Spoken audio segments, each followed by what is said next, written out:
Hello everyone, and welcome back to another video. Today I'm going to be doing a uh, PvP solo class tier spec tier list. This has been something that I've been asked about on stream and recording videos.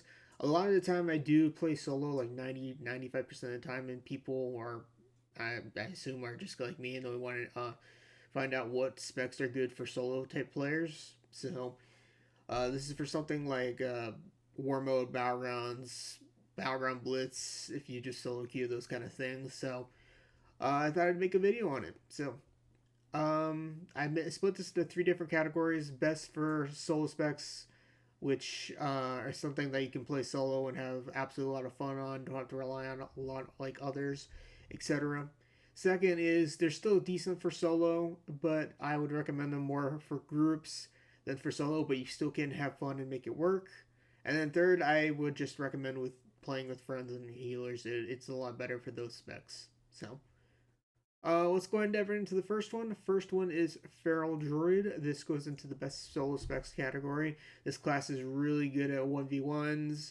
They can go off and do their own thing in Battlegrounds and Battleground Blitz and Ninja things. Like for Battleground Blitz specifically, they can go Ninja Base and even Cyclone Ninja Captains. They got off healing to keep themselves alive, so they don't have to worry about healers. They're actually a lot more tanky this expansion. They got the mobility to get away, which helps out a lot if you need to get away and don't have to rely on others for that.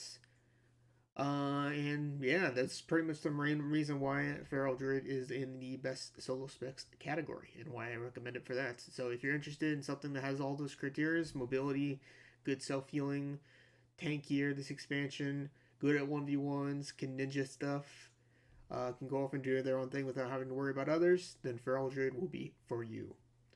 Up next is Balance Druid. The Balance Druid has been my favorite thing to play for quite a long time now. I'm not entirely sure where I want to place this. In the past, I would normally place it in the second category, good for solo, but better with groups.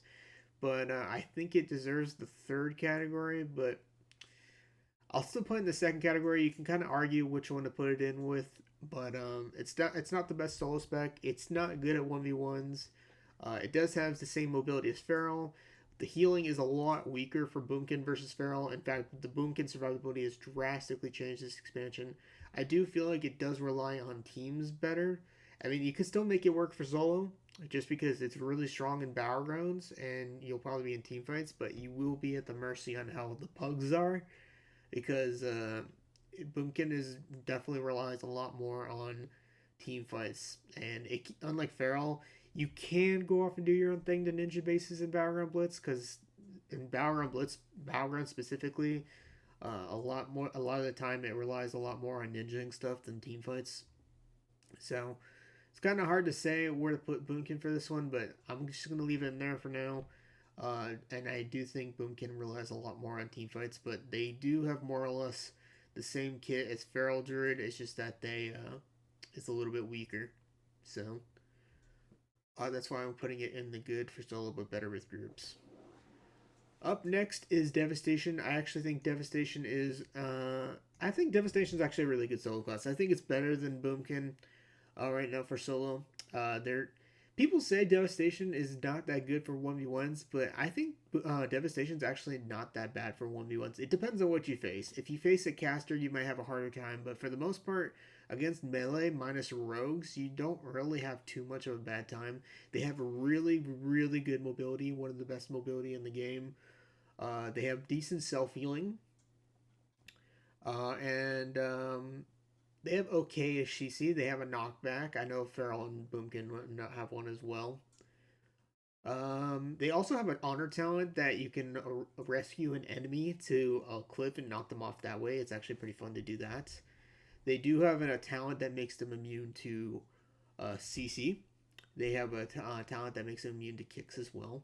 So that's why I'm between adding all this up. I actually think Devastation is one of the best not 1v1, sorry, the best solo specs in the game. So between all that, the only complaint if you are going to play Evoker is the fact that they have 25-yard range on their abilities. But other than that, they have so many things that make them really good for solo, and why I recommend Devastation Evoker. Alright, up next is Hunter. I actually think this is one of those situations where I think all of the Hunter specs are good for solo. Hunter's always been a really good solo class in my opinion. Their toolkit is just designed by all that. They have decent self healing even after all the self healing nerfs they have gotten. They have Master's Call to get them out of slows. Turtle Shell, while it can sometimes suck, can be a decent defensive. So although you can't attack during it. And if you have dots on you, it might suck. But Turtle Shell is still pretty decent defensive. I think I said their self healing is already pretty good. What else is there? They have some pretty good kiting skills this expansion because they got some more toolkits between having explosive trap, scatter shots. You can use intimidation without a pet now. What else is there? There's just they have pretty much a ton of things that why I recommend Hunter, and they have they're good for solo. So I highly recommend if you want to play a solo class, definitely play Hunter. I think all three of these can work. They work pretty well for solo. Up next is Arcane Mage. I would put this in the good for solo, but better with groups category. I don't play a lot of Arcane Mage. I've seen some Arcane Mage. I think they still do pretty good for solo, but they would be even better with groups. So I feel like it's similar to Boomkin, in my opinion. They got good mobility. They got Ice Wall, which I believe they have Ice Wall. I haven't played Arcane, but I think they have Ice Wall. Ice Wall helps out for a lot for battlegrounds. And yeah, just decent mobility. Sheep can be okay for CC and battlegrounds. I feel like Arcane's like I think if I remember right, Arcane's the one spec for mages that where if you get interrupted, you get kind of screwed. But you do have other spell schools, like I think you have Frostbolt. You can bait somebody with that. But regardless, I think Arcane is still pretty decent for solo, but it would probably be better off with groups. And then I'm gonna do the same thing for Fire Mage. I think Fire Mage hasn't been too spectacular this expansion, and it's more or less the same thing as Arcane. So that's why I'm kind of putting it in the second category. Frost Mage, I've had a lot of fun on Frost Mage. I think it's actually a pretty decent solo class because it's non-stop spammable slows. Like nothing irritates people a lot more than just being non-stop slow, and you can't even be reached or nothing. And I've made incredible plays with Ice Wall, which I like I said, I know the other specs get that too. For battlegrounds, and it's actually turned their tide around in battleground blitz before. Tons of times I've lost count of how many times I've won because of Ice Wall. But like I said, the main thing that makes Frost Mage really good is just the slows. It hits like a truck at the moments. That might get changed in the future. But yeah, the toolkit Frost Mage has, in my opinion, makes it really strong. Not to mention they do have two ice blocks, so that helps out quite a bit with survivability as well. So I would recommend Frost Mage for a solo spec. Windwalker, I've been playing a lot of Windwalker, and it is definitely a really good solo spec for sure. Their survivability has increased this expansion, it feels like. Compared to the past, Windwalker was like a squishy thing that would just die if you looked at it.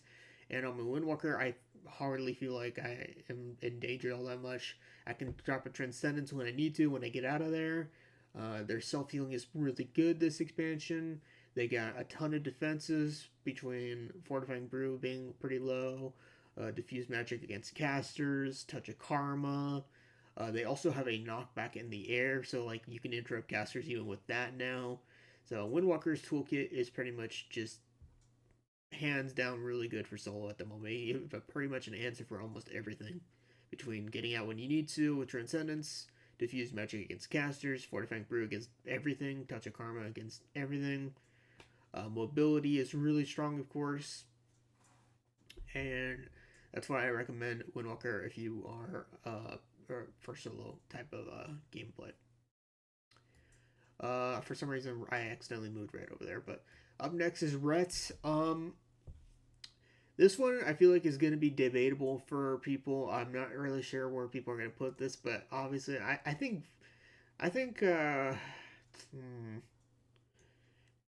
Rhett deserves either the third category or the second category, and the reason why that is because Rhett's whole thing I feel like is kind of based around having teammates.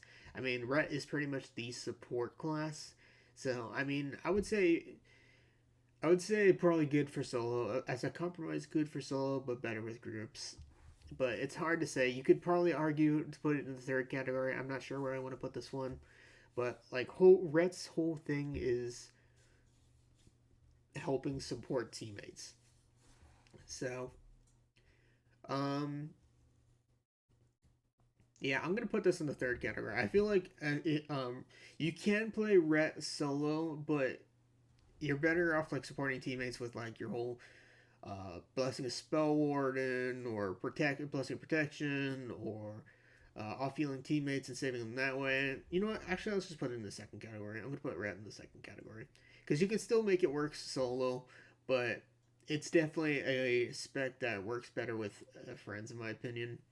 Let me know in the comment section down below where you would put Rhett because I have a feeling no matter where I put it, some people are going to argue to put it in the second row, and then some people are going to argue to put it in the third row. So just let me know in the comment section or down below where you would put it because you can technically play Rhett solo. It's a really good solo um, spec for battlegrounds, but you still need to off heal teammates and save them from CC with like your some of your honor talents, stuff like that. I feel like Rhett is definitely designed for team play, so with like friends and all that. That's why I have a kind of a hard time where to put it, but you can still play it solo. So up next is Shadow Priest. I would put it on better with friends category. Having played Priest, I feel like that's just where Priest is pretty much should be put. It doesn't have mobility. It is a little bit more tanky.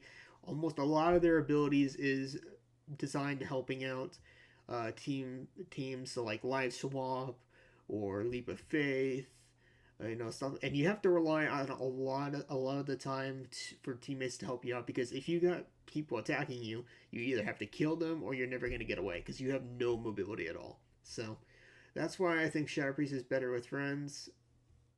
They're just after having played my Shadow Priest these past few weeks, it's just that's where I'm putting them at the moment.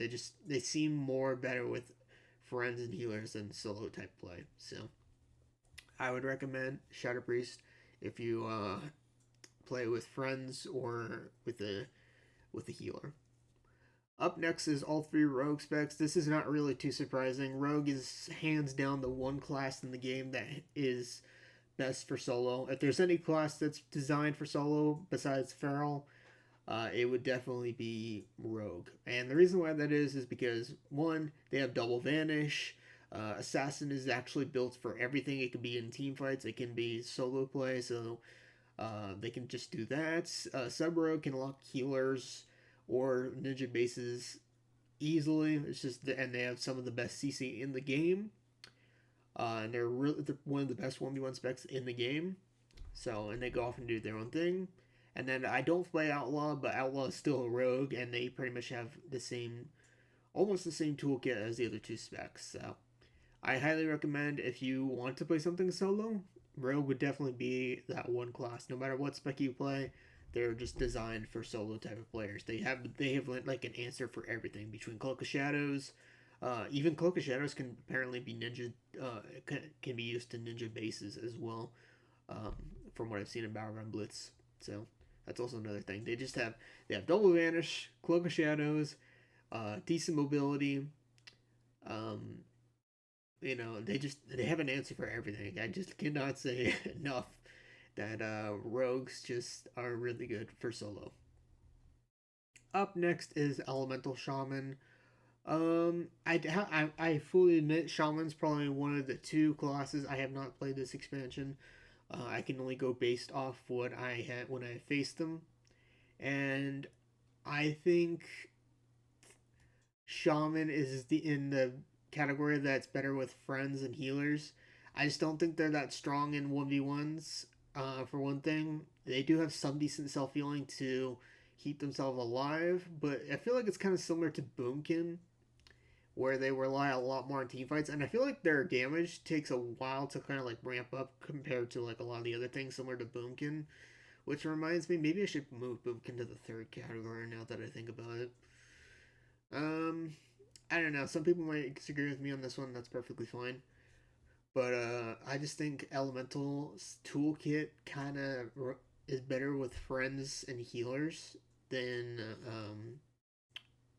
the first category. You could probably make a case for the second category, but I'm placing Elemental in the third category because I couldn't enjoy my Elemental Shaman as much, and that's why I don't really play it as much because I feel like it's just better with friends. The last time I played it, that's how I felt when I played it, and I don't think it's changed that much since the last time I played it, which was in Dragonflight. So that's the reason why I'm putting it in the third category. That's my case. I just feel like it fits with friends and healers category a lot better than it does with the other two categories. Enhancement. I have been playing Enhancement for a long time, so I can't really speak for it. I feel like since unlike Elemental, it could probably fit for solo, just because you can just go ham on somebody and like ramping these things up compared to Elemental. It's really hard to say for this one. Enhancement usually also is like the punching bag most of the time for Blizzard, so it's hard to debate whenever it's good or not. But I'm comparing it to the enhancement I have faced because I don't really play it. This is one of the times I have to say I don't really play it that much, but I'm going best off when I'm facing them. They can be pretty scary, and I think they're pretty good for solo because you can kind of go off and do your own thing sometimes with playing enhancements. At least the ones I've seen, anyways. So I'm putting it in the good for solo, but better with groups category. So you can still make it work while being solo, but I would still recommend it with groups. So that's where I'm going to be putting it. Up next is Warlock. I would actually put all three Warlock specs in the good for solo with better groups. I don't think they're good enough for solo type play. Um, but I think they're good enough for like I play a lot of my Warlock solo, and I don't think they're as amazing as the reason why I'm putting them in this category is because I don't think they're as amazing as the first category. Like I have a lot easier time on the first category than I do with my Warlocks, so that's why I'm putting them in the second category. I think they're still pretty good for solo. They're just not as strong. Well, not as strong, but not as good as solo specs as the top tier. But they're really good with groups as well. So I think that, you can make it work either way. It's just that they're better in group type situations, but you could still make them work with solo. So, in fact, if you're talking about like going off and doing your own thing, you might have an easier time as demo. But I don't enjoy demo as much. So that's why I'm putting it in the second category. But yeah, I would put all three Warlock specs here because you can still make them work solo, but you'll probably have an easier time with groups. So that's why I have it in the second category. Up next is Warrior. I'm putting these in the better with friends category. I think everybody knows Warrior is just something that it's always been good with a healer. It's not really much of a secret. I've actually been playing a lot of Fury this expansion, and you could probably make a case for it for the second tier that you can play solo, but a lot of the time in Battlegrounds, I feel like I have to just run in and then get out because you just rely so much on a healer.